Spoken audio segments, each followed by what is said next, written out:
The whispers in the gilded corridors of Windsor have turned into a deafening roar.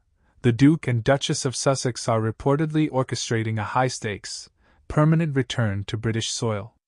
For years, the California sun seemed to satisfy their thirst for independence, but as 2026 dawns, the narrative has shifted from Megxit to a calculated Meg-entry. Sources close to the Montecito mansion suggest that beneath the surface of their American lifestyle lies a meticulously drafted return to base operation fueled by Prince Harry's longing for his homeland and a strategic pivot by Meghan Markle to re-establish her global brand within the ultimate prestige of the monarchy. This isn't just a holiday visit, it is a battle for relevance, security, and a permanent slice of the royal pie that they once famously walked away from.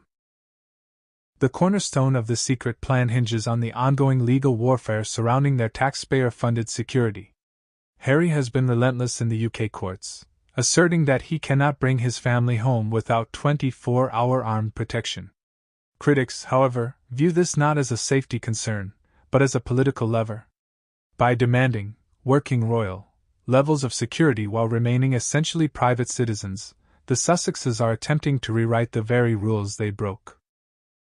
Portrayed by many as the driving force behind these rigid demands, Meghan is often seen as the architect of the all-or-nothing strategy. Her refusal to step foot on British soil without the full might of the Metropolitan Police behind her is viewed by royal traditionalists as a calculated power play, forcing the king's hand by using the grandchildren, Archie and Lilibet, as the ultimate bargaining chips.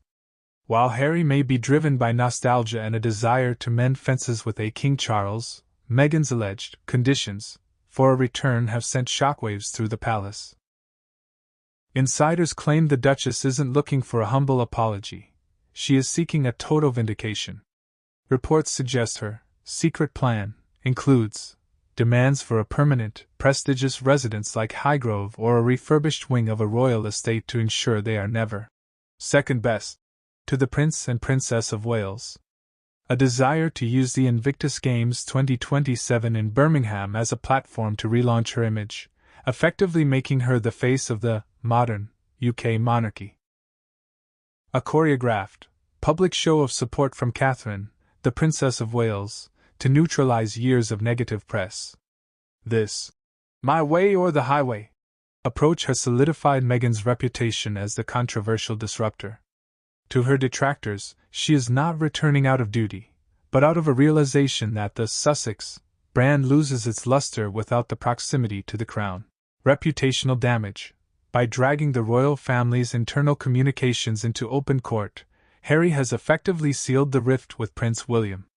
With the loss of these final cases, the Duke is now liable for staggering legal fees that even a signature fruit spread empire might struggle. Harry's claim that the UK is unsafe for his family remains his most controversial stance, one that many see as a veiled insult to the very country that raised him. The court's ruling today was clear. The government's decision to provide security on a case-by-case basis was neither irrational nor unfair. It was a logical consequence of Harry's own choice to leave. The drama of his exit today suggests he still refuses to accept this reality.